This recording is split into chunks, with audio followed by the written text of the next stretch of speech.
Hey everybody, welcome back to Whiteboard Finance Show. Today I have an awesome guest. He's part celebrity, part tech genius, part hilarious memer. I follow Will on Instagram and all his memes literally crack me up. Today I have DIY Solar Power, aka Will Prowse. What is it, the fourth, the fifth? The fourth, The fourth, perfect. So tell us a little bit about that lineage, if you don't mind me asking. Oh man, it's actually pretty funny because I'm not a Prowse, and even though I'm the fourth, yeah, my grandpa, I got his name, and so did my dad, but he wasn't my real grandpa. I found out. So actually, I'm supposed to be a Martin, but Prowse sounds cooler, and it looks better on a book, and it looks better on the YouTube channel, so I just go with it. Yeah, you look ridiculously credible when you're the fourth. Okay, so yeah, exactly. So I'm like, all right, we'll just leave it. For sure. So I don't want to do you a disservice or discredit your accomplishments. So you have a YouTube channel called DIY Solar Power with about 400,000 subscribers at the time of this recording. And I looked at some of your stats, dude. You're getting about 1.5 million views a month. And I know it's like a super cool topic. I thought it was niche, but I guess it's a lot bigger than it is. Tell us a little bit too. Yeah, tell us a little bit about how you even started that. What got you interested in that?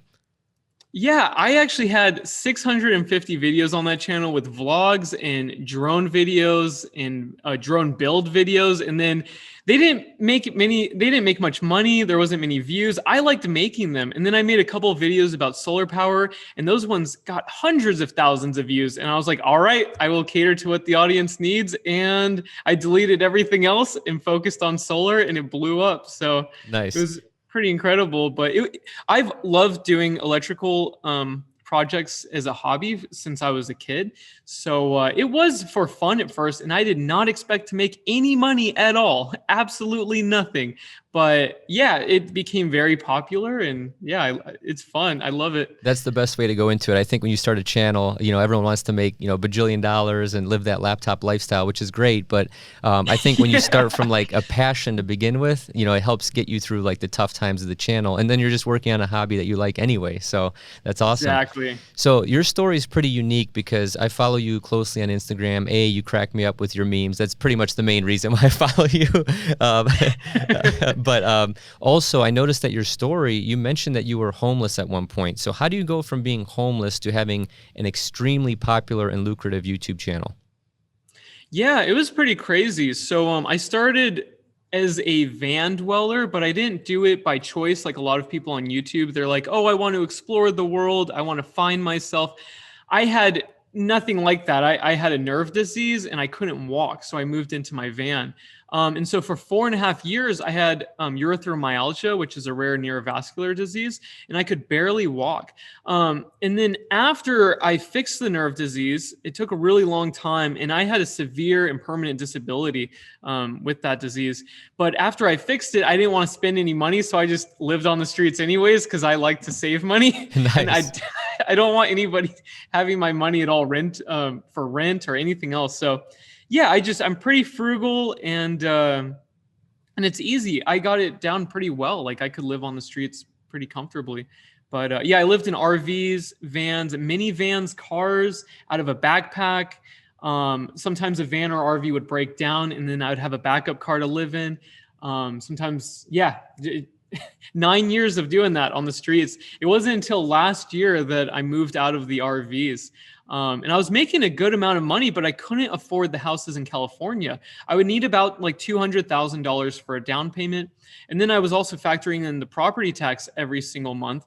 And even if I have a lump sum to pay off that house, I'm still going to pay like $1,200 to $1,500 for property tax for the valuation of a $1 million house. And that's like a decent neighborhood, like not asking for much, like nothing fancy, like just a normal 2-bedroom in a decent neighborhood. So yeah, that's what happened. I just got too comfortable. See, I had no idea that you had the disability that came with that. I didn't know you did it that long either. That's incredible. It's funny because, I have an idea of, what your ad revenue and your income is and all that. And we've talked about this privately outside of the show.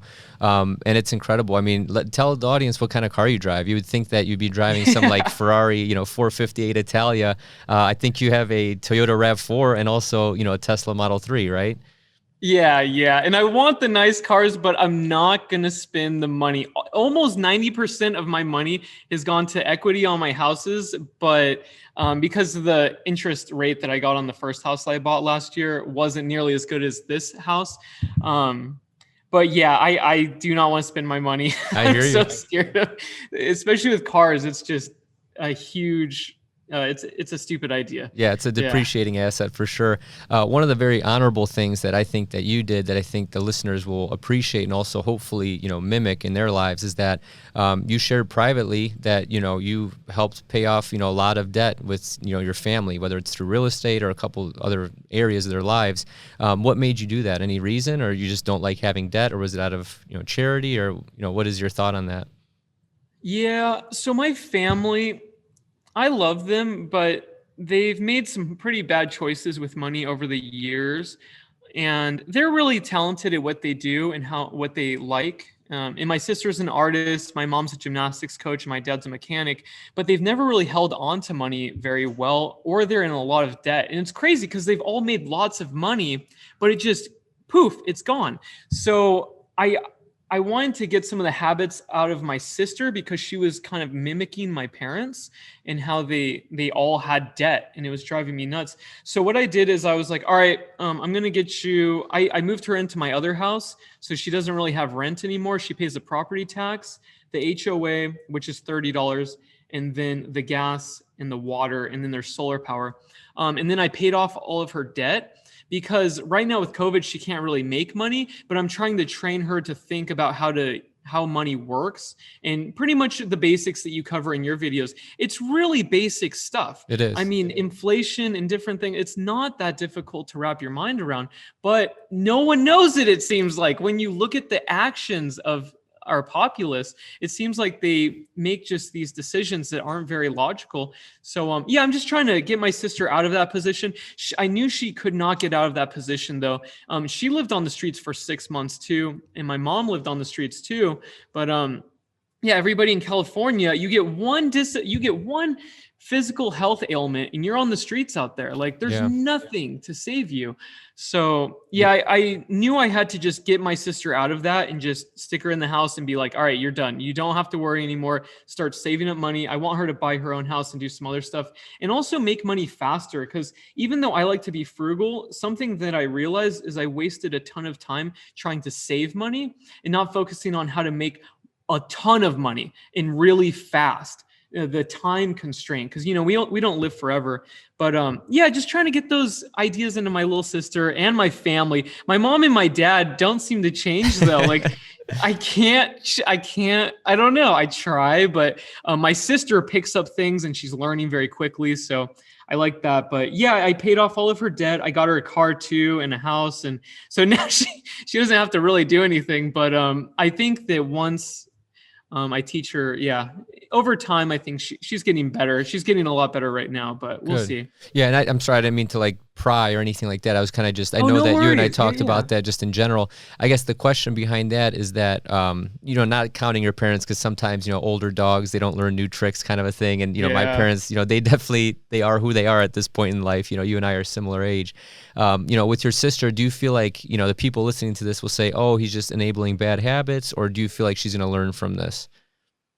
Right now, because she lost her job and how much she's making right now, the property tax and the bills are pretty much at her limit right now, but she has no debt. And I know she won't get kicked out on the streets again. So, and she's already lived on the streets, so she appreciates things. Mm-hmm. And because I know what it's like to really live outside and have vehicles break down when I was living in them, I will always appreciate, and I don't think you can get bad habits, but I think people that have been comfortable for too long, they can get bad habits very quickly, especially if you support them. I think most people you should not support at all. And after living on the streets, I went to homeless shelters, and most people on the streets do not need help. A lot of them are overweight because they have tons of food. They also have access to some of the nicest people ever that work at those homeless shelters. You can also use the homeless shelter as an address to get a job, and they also have employment training, and then they also have job opportunities posted, and then they also have clothes for your first interview. So a lot of the excuses I hear from people on the streets are not valid at all. They're doing plenty fine, especially in California. It's very easy to be homeless, and that's why I was homeless. And that, well, after I was disabled, I was like, what the heck, might as well just keep doing what I'm doing because I know how to do it, and it's easy and cheap to do it. But there comes a point, though, as you get older and the temperature fluctuations of living outside and the stress of always watching your stuff, and it does wear you down. So Of course. I knew that I needed to get a house. Yeah. So, I try to make videos. Yeah. Oh, sorry. I'm sorry to interrupt. Go ahead, Will. My bad. Oh, I was trying to make videos as much as possible in this RV I bought, and I had it for only 1 year on the streets, and it was just too small. And I was getting bit by mosquitoes while making the YouTube videos. It was like 110 degrees in there, and I was sweating and trying to like keep a smile on my face for making the video. You're like swatting the mosquitoes. Yeah, exactly. That's so funny. Well, so tell us a little bit why you left California at this point, because now you moved to Nevada, I believe, correct? Yeah. So I made a friend, and he's a business attorney. He's retired, and he was telling me that I was an idiot for being in California. I told him about how I make money and my sources of income, and he was like, you need to get out of California right now. And he was telling me about how he bought a few houses in Nevada when he was younger. And he was like, set up a corporation, find a good guy to set it all up. And that's what I did. I just moved out here a week after he told me that. I found a house, and I was like, wow, I can afford everything out here. And like most Californians, which is unfortunate, but and I don't like Californians moving here, but that's just, you know, what it is. I'm definitely not alone when it comes to that. But yeah, he told me I was an idiot, and I was an idiot. I should have left California a long time ago. I might not have been homeless as long if I wasn't in California. What is the reasoning? Is it state income tax? Is it just the cost of living? Is just everything, right? Almost everything, and that state income tax. I would be paying a lot more. I think last year it'd be around $60,000 more. This year, about $200,000 more in tax. Jeez. So, and that's a rough estimate. It's actually more than that. I was trying to, yeah. Yeah, I remember you posting a story on your Instagram, like your quarterly taxes or whatever is like, you know, that's a freaking house, you know, where I live. I'm in Cleveland. You know, your quarterly taxes are almost like literally buying a single family home.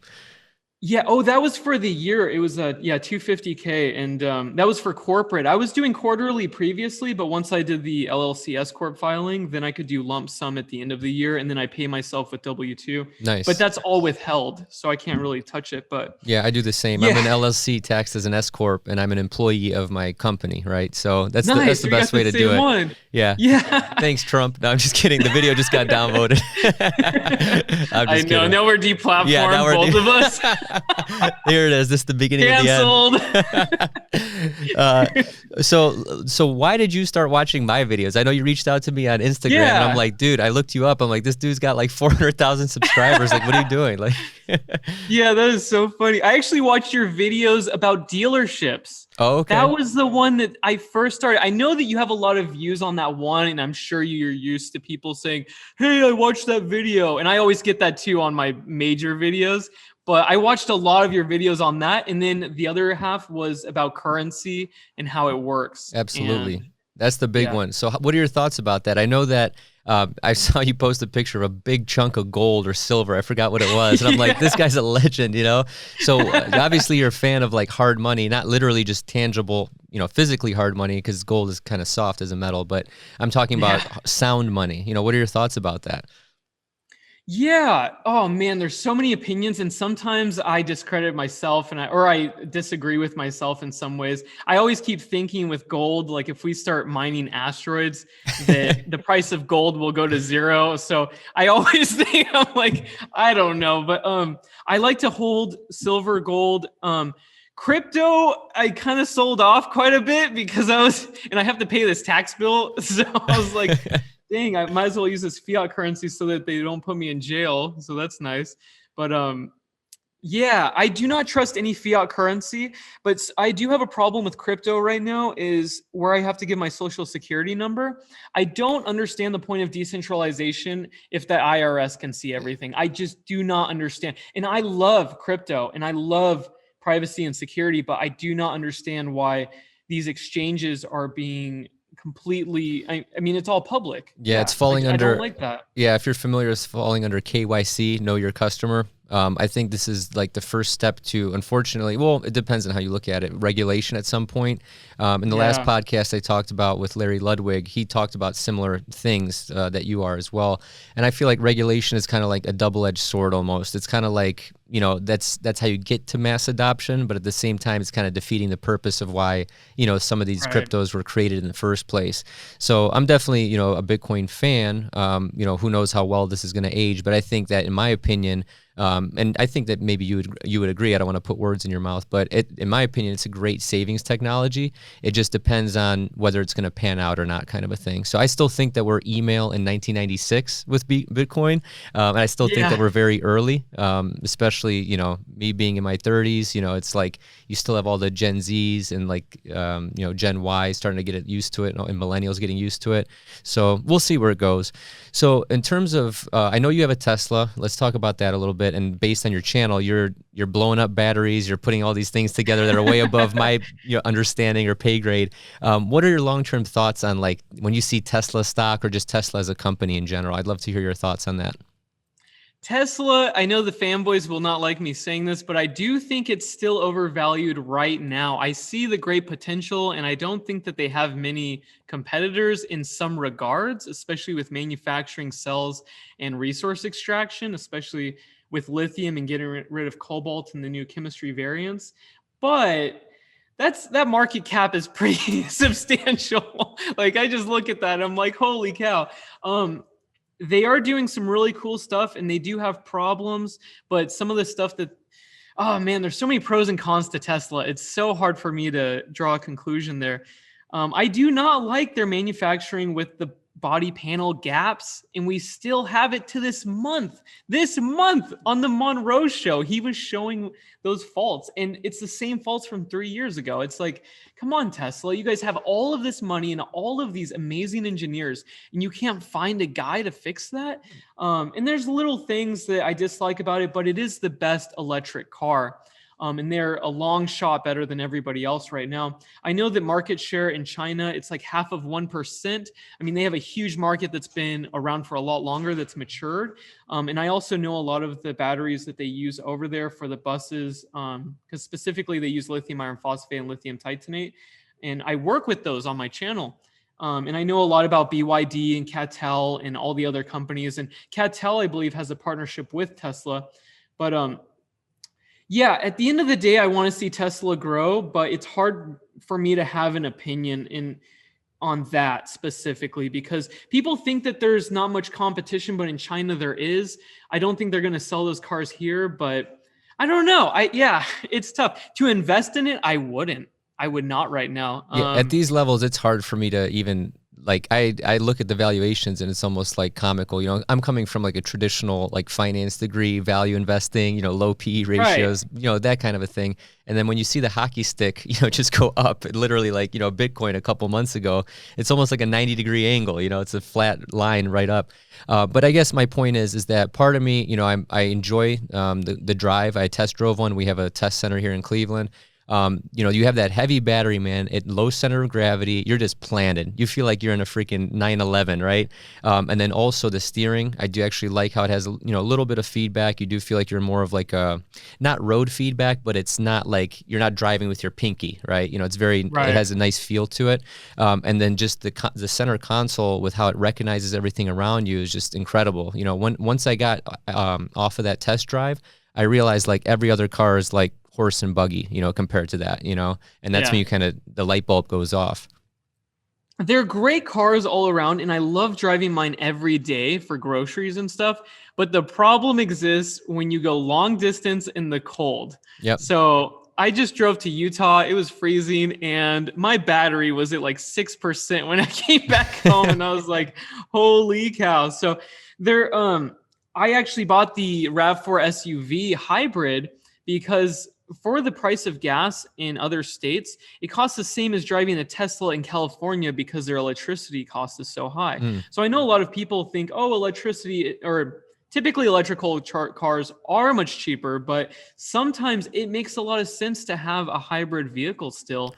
And I do want to save the planet, and my daily driving is with electric, and it's important to reduce our carbon footprint, but at the same time, I don't want to be stuck in the middle of nowhere at 20 degrees Fahrenheit. Absolutely. So yeah, for some things, I have my other car for that. And I do like Toyotas, but I was actually looking, it's funny because right now I just have a little old, 3 Series BMW. I always have I'm the old school, buy cars off Craigslist, forums. I'm that guy, right? Heck yeah. But I buy nice used German cars that used to be $1 bajillion, and I let the rich guy take the depreciation hit, right? And then I enjoy it for a few years and sell it. A lot of times I either break even or make money. But my point is that I think hybrid right now with that Toyota RAV4 Prime, that has a that's kind of like the best of both worlds, man. You probably never even have to fill up the tank, or maybe once or twice a year if your commute is within 40 miles a day, right? And that thing is super fast. It's 0 to 60 in 5.5 seconds, I believe. It's almost as fast as the Supra.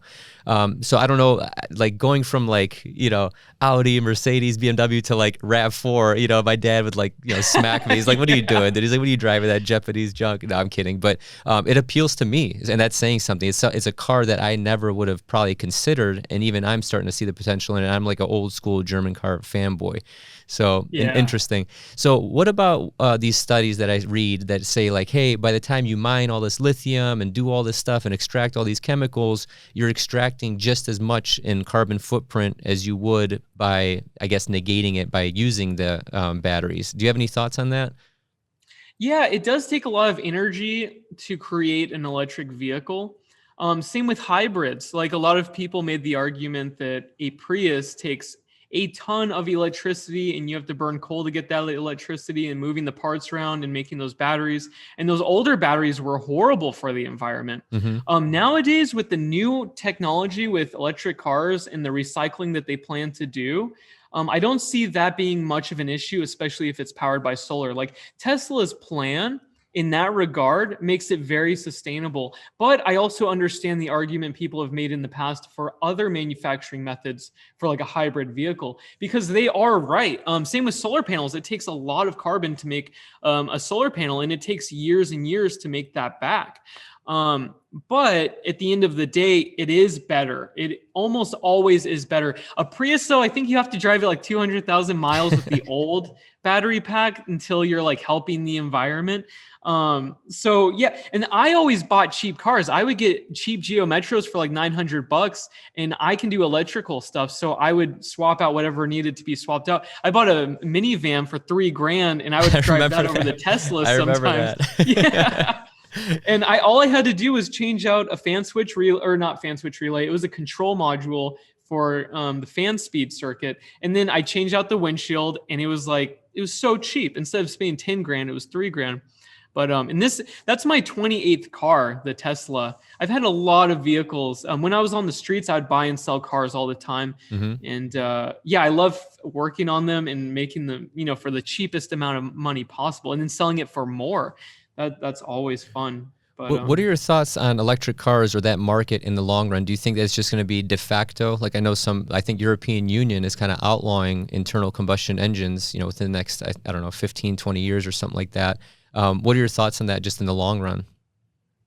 I think in the long run, with the new battery packs and the new charging methods and the new chemistries and the new recycling methods, I think that it will make sense. Right now, it's still inconvenient, and you can make arguments here and there. But where it's where it's headed, I think it's absolutely possible, and I think people will prefer it, because when you have solar, and they're mandating new Californian houses to have solar. If you build it today, you have to have solar. I'm hearing that was the mandate there. And so if you have solar and you have an electric car that's relatively efficient, the amount of money you spend just drops dramatically. But we also could make the argument that the insurance cost for a Tesla is higher. So there's all these other things that we have to factor in. But I think in the long run, and especially about 10 years, people will prefer electric cars no matter what, just because they are really nice to spin less, and they accelerate really great, and you don't have to maintain anything. I have done nothing to my latest Tesla. I mean, no fluid change, 20,000 miles, nothing that I've touched. So it's nice, no valve covers leaking, Oh no my God. transmission You're valves, talking no to a a 15-time BMW. BMW owner, leaky Yeah, valve covers and all that. That's why I mentioned that. Yeah, exactly. So I think the number of parts in a Tesla is what, like in the low double digits, and then you look at internal Yeah. combustion engine car, and it's in the thousands, tens of thousands. It's just a battery, an inverter, and a motor. That's it. I mean, you have a converter and some other systems here and there, but it is so simple. It's crazy. That's awesome. So let's talk about, because I feel like I'm digressing from the core of the podcast, which is, a little bit more finance and macro and stuff like that. So tell me a little bit about what you're investing in, if you don't mind disclosing. You don't have to give specific numbers, but what does your overall pie look like? Are you looking at real estate, obviously? You have precious metals, anything else that's catching your eye at this point? Yeah. Not a whole lot. I don't think I can make money from investing unless I have about 300,000. Because I like to go for things that I know I'm going to make a return on, especially for holding large amounts of money. I could do riskier things, but I'm not that kind of guy. I don't like to do options trading. I would prefer sticking to indexes and just have a huge amount of money. So my goal is to have like 500,000 to $1 million in indexes in the next year and a half or so. Right now I have 600,000 in equity in my houses. Mm-hmm. So that's, and I don't like real estate. I don't want to buy real estate and rent it out or flip it. I'm not that kind of guy. I have too many friends in California that do that, and it's not what I want to do all day. And also, I would need 70 to like $100 million worth of real estate to make how much I'm making today. Yeah. And just the amount of liability and the taxes for that, I would rather make the money directly with, and I like intellectual property. I like the rights and royalties. That's what I fixate in like what we're doing right now, creating content. This is an informational product that people consume and we make money off of that. I love that. And I love teaching people. And just like you, we like that. Mm-hmm. And it feels good to help people. So that's what I focus on. I don't want to do real estate. I do real estate just to hold money as a savings account, but that is literally it. It's just so that I have a free house. That's all I'm doing. Absolutely. No, I think you hit the nail on the head, because people have to realize, like, I'm talking to a lot of entrepreneurs on this podcast, and you have to realize for entrepreneurs, typically our highest and best use of our money and time is investing it back into our business, because that's really our highest ROI, right? As you mentioned, exactly. You would need, crazy amount, 70, to 100 million in real estate just to make what you're making now. And one of the best tweets I ever saw, and don't get me wrong, I'm not opposed to real estate. I used to build spec doubles, duplexes, single family homes, all that stuff. No way. I worked for a commercial real estate developer. We had two partners. It was me, a builder partner, and then another equity partner. But ultimately, one of the funniest tweets I ever saw was, your rental property doesn't make as much money as you think it does. There's sometimes so many headaches and expenses and things that just creep up, and it's kind of like, is this thing even worth it? But I'm not discouraging anyone to do that, because real estate has made the most quote unquote dumb millionaires over time. You don't have to be a rocket scientist to become a millionaire with real estate. It's just, do you really want that grind and that management? And you can always outsource a lot of this stuff too, but I'm talking about your like barber with like 3 rentals, and he's like cutting hair all day. And he's like, oh, I gotta unclog this toilet. There's smarter ways to do it.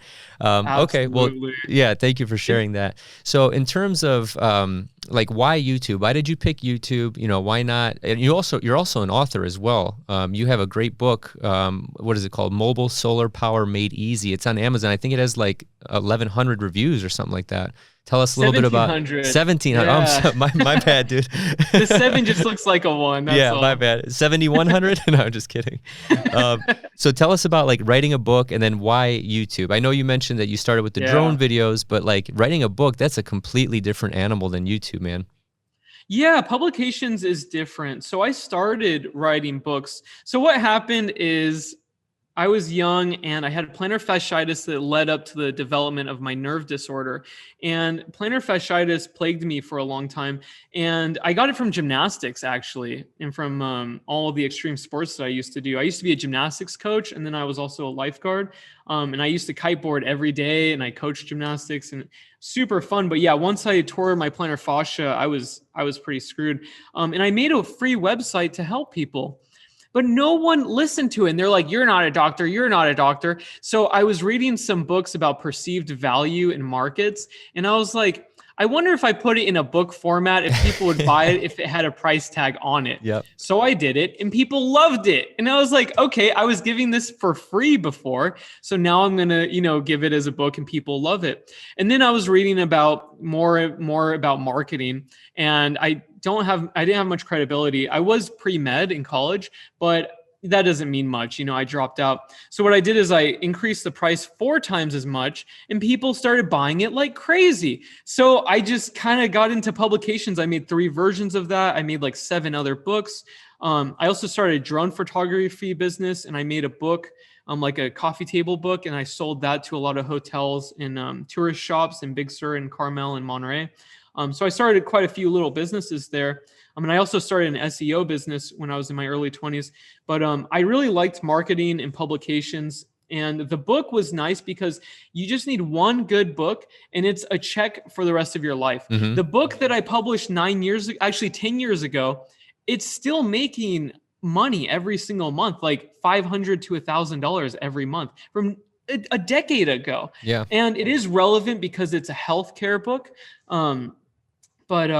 Yeah, I like to stick to things that are not. I know rental properties can sell healthcare or self-help books. Yeah, I don't think that those stay very relevant. I feel like I didn't want to make any books that in 2 years they stop selling, and I don't like that. So I stuck to healthcare, and now I do energy because I'm doing solar power and battery storage and things like that. But books are tough, though. Books are very difficult to make a bestseller and keep it selling it and keep the relevancy. Writing the book's very easy. Editing the book is pretty fun, and you can always outsource that. And there's amazing book editors out there and formatters and people that can print houses that can help you with different formatting options and different things. Mm-hmm. But marketing the book was through YouTube. So I had videos on YouTube that directed people to the book. And then that's what grew the book actually and made it a bestseller.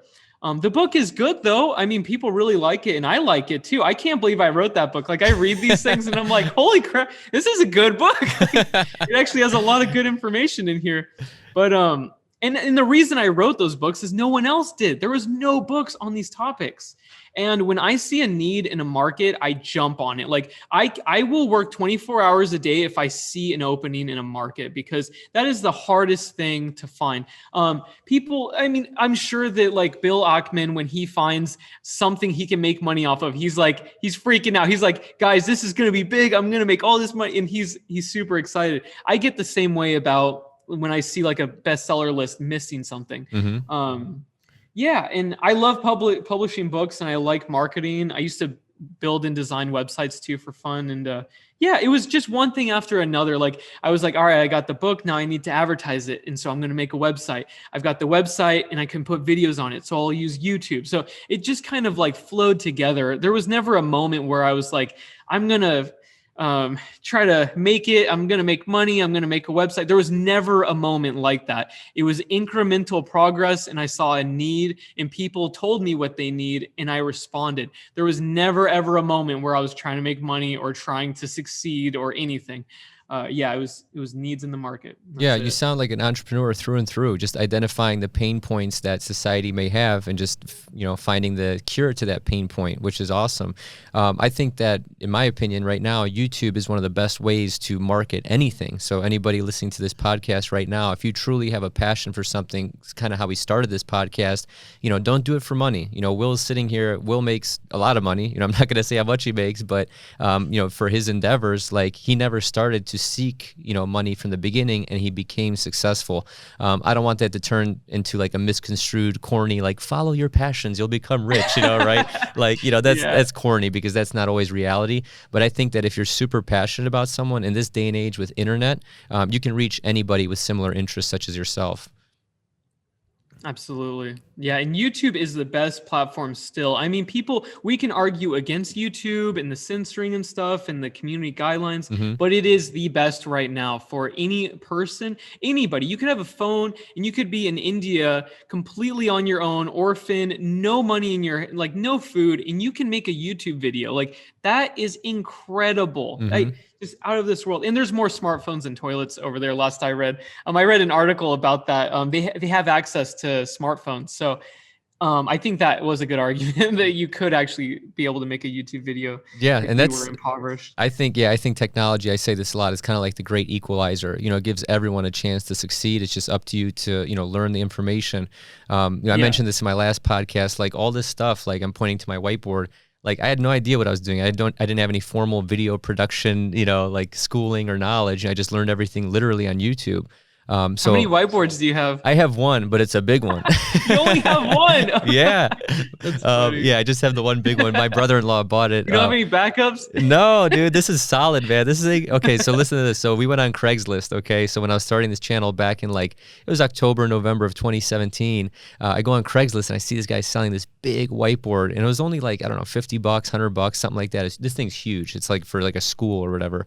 So anyway, I ended up negotiating on it, and it was too big to fit into my buddy or my brother-in-law's Subaru. So we had to hold it on the roof of the car No way. in Cleveland, like in November. Like our hands were like blue, you know, by the time we got home because it was so man. cold. Yeah, but that That's was the start. crazy. So yeah, that's all it takes, man. It just takes, you know, a little bit of like a spark or passion. So kind of while we're on this subject of being like self-taught or, you know, you have internet or technology, like what are your thoughts on like higher education, man? Like, you know, just from like schooling, college, stuff like that. Do you see a future in it or where's that going to be at? Oh man, I think that there's always going to be schools for things such as medical professions. Like you're going to have qualifications for surgeons and for Hmm. certain types of engineers, especially if you're designing a bridge or a building, right?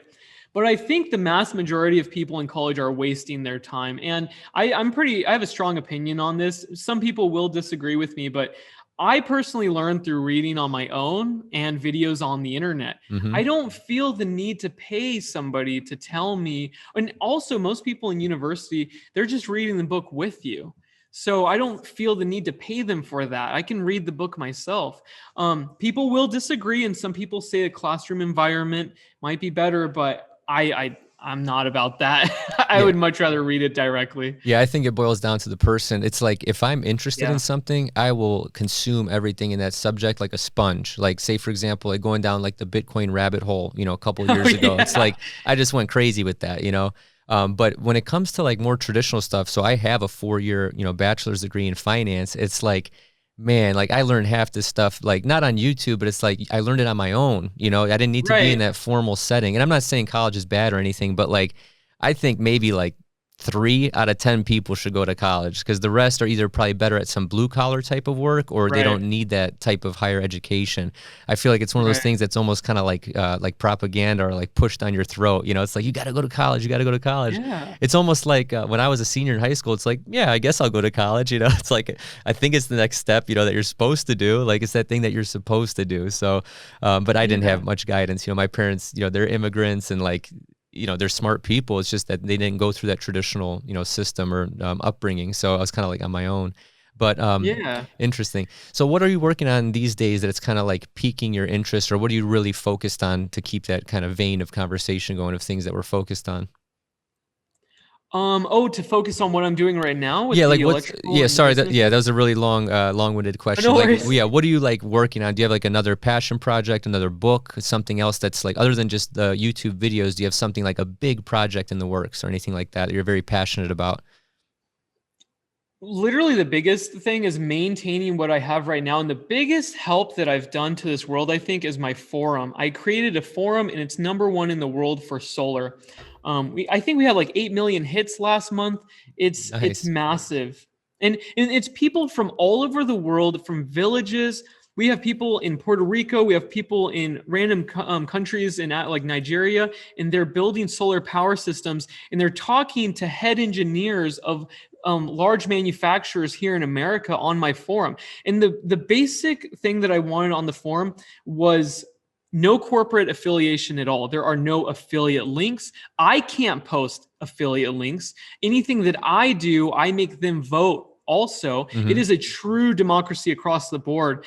And usually most people can't say that. And I also think it's because my audience is really awesome. Most of them are electrical engineers, they're solar installers, they're systems engineers. Like, they're pretty mature people. I don't really have too many crazies, like, getting mad at this or that, or like getting mad at other members. Mm-hmm. So this platform was needed in the industry. And I tried telling the pre-existing platforms to not have ads and to not, and I didn't mean not have ads. They just slammed it with ads. Like, you couldn't even see the page because there were so many ads. And I was like, look, guys, you could just, like, ease up on the ads a little bit. And what were some other problems? They were antiquated servers, super slow. You couldn't post pictures. And I knew I could make something better and at a free cost. I don't expect to make any money from that, but I pay for it out of pocket. But I think that's the one thing that I want to maintain in the long run. But for projects, just continuing the work that I'm already doing, there is a lot of work to be done, and it's it's just a lot of work. Yeah. It's just cranking away. It's like Tesla. When you're designing a manufactured good, there are so many little tiny things that lead to the full product. And with this, it's a lot of little things that lead to, the conclusions that we draw later. So just working, I educate myself as much as possible. I have a stack of books I'm always reading. And I'm also going to focus on investing this year, but I didn't want to invest until I had a few $100,000 ready to go, because I do opportunistic investing. Like, if I see something I know I can make money on, I jump on it for like a week or even a day. I make money and I jump out, and I've only made money. I've made that like about $10,000 in the last year just doing opportunistic trades, and then I just jump out. But for long-term actual investing, I have a financial advisor, and we're going to make all these little accounts and move money around, and we're going to make a trust for the houses and all sorts of other legal. Yeah. Once you get that set up. Yeah. Sorry to interrupt. Once you get to a higher net worth, probably such as yourself, it makes sense to go down that rabbit hole. Are you still a one-man show? Are you still recording, editing, doing everything? Everything. Yeah, man. me too. Even the thumbnails. Oh, really? Me too. No way. Oh, yeah. I'm in my basement right now. Yeah, but the nice thing is, my wife and I, we bought a house, and the basement's huge. It's like 2,100 square feet. So no way. Yeah, I took a chunk of it and I turned it into, like, right now I have a backdrop behind me. I have lights in front of me, obviously, and then the whiteboard is to my left, and I turned that into like its own little room. So it's nice. You get to work out of the house, kind of like how you have your setup. But yeah, I'm still a freaking one-man show, dude. It's like I don't have time to fart, let alone, I'm trying to read and self-educate. But, it's tough because luckily yours is a little bit more complex. Mine, I'm standing just in front of a whiteboard, right? It's just one scene, it's one camera. I can edit it. It's not that bad. And that's kind of why I choose to still be a one-man show. But I think any entrepreneur or any person that wants to stay sane brings on more team members and creates systems. Are you implementing any systems throughout, things you're working on, or just, solo will kind of a thing? I do have a huge team of guys that manage the forum, and they're just moderators. Mm-hmm. Besides that, when it comes to videos, I do not trust anybody. I don't trust anybody. And it's so technical that it's so easy for someone to screw it up and cause a lawsuit. It is so easy with what I'm doing. One false statement about a company or something, it can just, so many legal problems can happen from that. So I only trust myself when it comes to that. If I was doing distribution, I would hire a bunch of people and sell like batteries and inverters. Right now, I outsource that by having affiliate commission.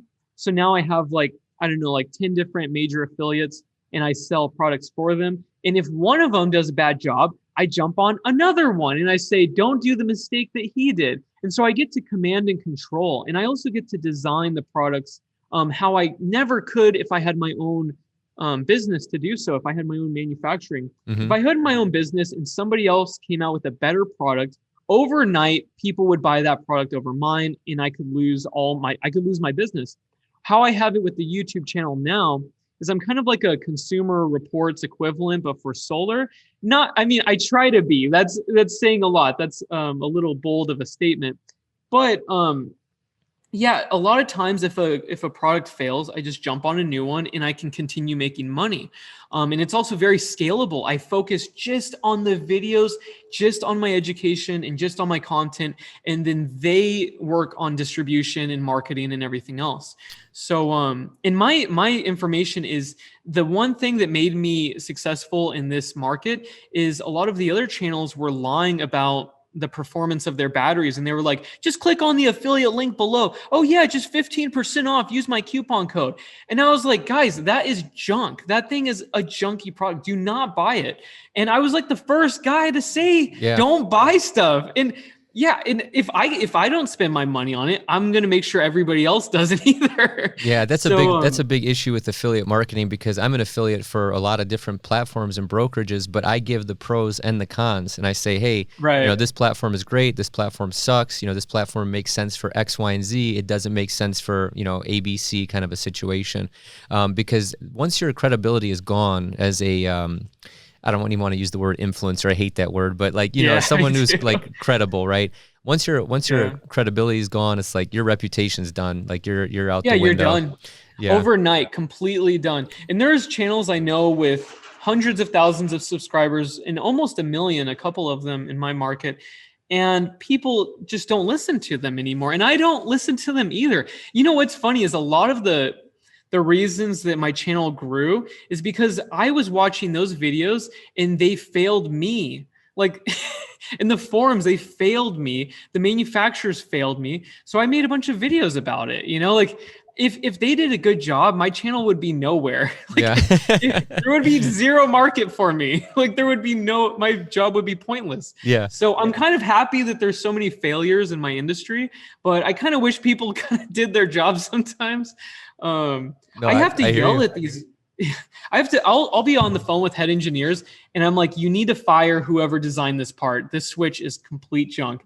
And they'll fire those guys. They agree with me and they're like, all right, yeah, no, you're right. And it's a liability on them, because if one of those batteries or systems burns their house down, it's going to make them look horrible forever. So we've caught quite a few things on my channel too with some of the reviews, some dangerous stuff. So that's awesome. Yeah. So since we're talking about burning batteries, is this blown up in the media to be bigger than perceived, or is it really an issue with the Tesla batteries catching fire? Oh, good question. Because I'm seeing it a lot on my Twitter timeline. Maybe it's just because I follow a lot of Tesla Q. I don't know. A lot of people that are shorting Tesla or whatever. But I'm seeing it a lot on my Twitter timeline of like video after video of like, this happened here, the roof's flying off on the highway, the bumper's falling off. Is that blown out of proportion? I don't think batteries are nearly as dangerous as gasoline. Like, you will still have car fires. I mean, if you have an older Volkswagen and the fuel pump is spraying fuel on the exhaust, you're going to have a fire. The batteries are very dangerous and very scary, and thermal runaway does occur, and it can be pretty horrific when you see it. But statistically, I mean, those videos do invoke certain emotions, but I have to see it statistically, and an electric car is much safer than a gasoline vehicle. I know in the previous Model S, the bottom of it was susceptible to things hitting it, and then it could catch on fire. So a lot of the videos came from that, and it made electric cars look pretty bad. But I don't think there's an issue now.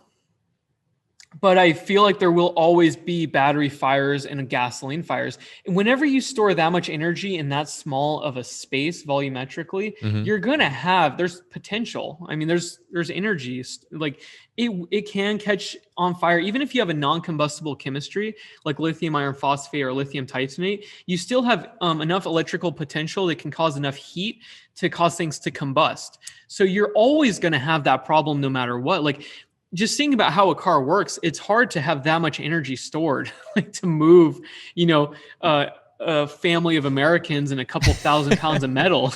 Like it's a lot of weight. I love how you specified Americans. Dude, you crack me up, dude. I'm not even gonna go there. I'm trying to keep this PG-13 at worst. Right. Sorry. You're funny. No, I'll be the first one to tell you now that we're kind of all over the place with health. Dude, I've been eating like crap lately, man. I don't know what Oh it is. It's like, I no. don't know if it's like stress eating or what, but it's like you're so busy, busy, busy. And you're like, man, I'm going to get a pizza. I'm going to get, this or that. But, it's not Oh that yeah. bad to eat healthy, man. Like in terms of not even finances. I know it's not going to be a popular statement, but dude, my wife's Ukrainian. Her mom, she cooks real good. It's like, it's not expensive at all. My parents are, immigrants as well. Like we cook well for not that much money, so you can still eat healthily, without all the Oh preservatives, all yeah. that stuff. I think that's a big, I don't know. Like I'm not even gonna go there. Whatever. I'm still gonna keep. I'm not editing this out. I don't Yeah. care. I'm gonna die No, on it's that all hill. I'm good. gonna die on that I hill, like dude. when you leave things into your videos sometimes. Sometimes you'll be like, I need to take this part out, and then you just keep going. It's Yeah. like, I Screw love it. it, man. Screw it. It's It's my so channel. You don't funny. like it, unsubscribe. Oh, let's talk about that. You alluded to your forum being, it doesn't even need to be that well moderated, or that's not what you said. I'm sorry. You have moderators, but everyone's civil because it's typically, engineers, system engineers, people that are more mature or more intelligent, if you Yeah. want to use that word. Let's talk about some of the YouTube comments that you get. What are your favorites? Are there any that say, I want to punch you in the face? You have a punchable Yeah. face. I get that I stuff get all the time. that. I just laugh it off. Yeah. I usually shadow ban them, but some of them I think about for more than an hour. And, after so many years, you get desensitized. Yeah. But sometimes there's a comment and you're like, but why? Why would you think that? And it's so frustrating. But, yeah, some of the comments that I think are creepy, though, is guys will say, they just say creepy things. And I know, we're young guys and, you're going to get some creepers out there, but Hey, one of my buddies has about 1 million subscribers, and I'm 100%. I'm married to a beautiful woman. He's a good-looking guy, right? You should see some of the text messages he sends me from the DMs that he gets. It's so funny, man. oh It's bad. It's man. bad, dude. But anyway, I'm going down a rabbit hole down here. Yeah. So we're almost coming up to an hour. Typically, I like to leave the conversation with, what books other than Plantar Fasciitis and the ones that you wrote, and Mobile Solar Power Made Easy. What books are you reading right now? What do you recommend to the audience if you had to recommend one book? Could be fiction, nonfiction. What do you like? I liked fiction when I was a kid, but I don't read any more fiction, actually. I only read nonfiction. I think people should hit the textbooks. I think the fundamentals of economics, if you just memorize the basic points, that is so crucial. And same with electricity. If you understand the basic formulas, you have a crazy amount of power in this reality. You get to do so much more than other people around you. So understand the fundamentals. Right now, I actually went back through my beginner books to make sure that I understand all the fundamentals. Because once you start diving into all the details and the more advanced stuff, you lose sight and you don't have a fresh mind, and you just sit there and look at you just focus on the nuances and details, and it's not that good. Mm-hmm. A book that I love for marketing is How to Sell the Invisible. It's a small gray book, and it has the most boring cover, and I think he did that jokingly. And it had some really cool points and marketing strategy, psychology-wise, that I really liked. Some other ones, though, is another thing is all the books that you read, most of the information you're not going to use or you'll forget. So I think that you need to know when you need to remember something and when you shouldn't. And flipping through books, finding out what you need to know is kind of the hardest part. I know that's a vague and open-ended thought, but a lot of people will say, I'm going to finish this book because I like to finish books that I start. And I'm not like that. I go into a book, I find the information I need, and then I leave. That works for me with science. I feel like your brain can only have so much and you get tired. It's so easy to get mentally tired and you do not remember that stuff. Mm-hmm. So you really need to know what you're doing and having like a strong direction. I know a lot of people our age, early 30s and late 20s, they lack direction. And I feel like when they study, they're just studying books on how to make money, and there's not much direction. It's so open-ended. I think that people should focus on trying to solve problems, trying to help a ton of people very quickly, how to monetize that efficiently, understanding laws, tax laws, and also intellectual property right laws. and lots of other things. Yeah, have a really good understanding of why you're doing it. Don't just waste time. I see too many people waste time with education, and you're only here for so long, and you need to like buckle down and get to working really. But yeah. One of my favorite memes that you posted was the guy that said how to make money. And then he's looking at the book. It says work. Yeah. And he's like, no, wait, I have to work to make money. I Right. have to provide value to society to earn an income. Yeah. What? That's so Oh my funny. gosh. Yeah, that could be that'll be at the bar. That won't be during this podcast, but we could talk about that for another 3 hours in terms of bringing value to the marketplace and kind of, earning your keep, that kind of a thing. But I know that's not popular in 2021, especially, but either way. Well, Will, thank you so much for coming on to the podcast, man. I think this was super enlightening. I know that we're a little bit all over the place, but at the end of the day, that's kind of where I like to take these podcasts. Any parting words with the audience? Say someone's, early 20s, getting their first big girl, big boy job. What advice, other than, having that direction, would you give to them? What would you do if you're back in your early 20s? It sounds crazy, but I like to put myself into positions that are unfavorable, so I have to get myself out. So try to make yourself uncomfortable. Like that's the time when you can take risks and you don't have many obligations. And like, for example, me being homeless, I knew that I could be homeless to save money. So I just kept with it. And I feel like that made a lot of my priorities in life. And so a lot of things that I fight for now, I do so for a specific reason. So yeah, be uncomfortable and try new things. Just it's very vague. No, I love it. I think a lot of people need that advice, especially now when I think everyone's got a big easy button, in front of them. It's like I feel like life has become very easy, at least in the Western world or the Western culture world. Oh, it's so easy. And also a lot of people think that the college or a government system should ensure that they are going to make it. And I don't think you should depend on anybody. You shouldn't depend on your parents. You shouldn't depend on the book selection at your library. You need to go out there and make things happen. Like you really need to force things to work. Absolutely. And if you want to help others, because if it was easy, everybody else would be doing it. And you have to find your own way. That's difficult to, but then you also have survivor bias, and now I'm trying to like argue against myself. But you guys get the main point. Yeah, for sure. Where can people find you? Your YouTube, Twitter, anything like that? What are you on? What do you like to promote? Don't go on any social media platforms. I have an Instagram, but you guys will not like it. If you want to learn about electricity, check out my YouTube channel. I have almost everything about solar, electricity, and batteries.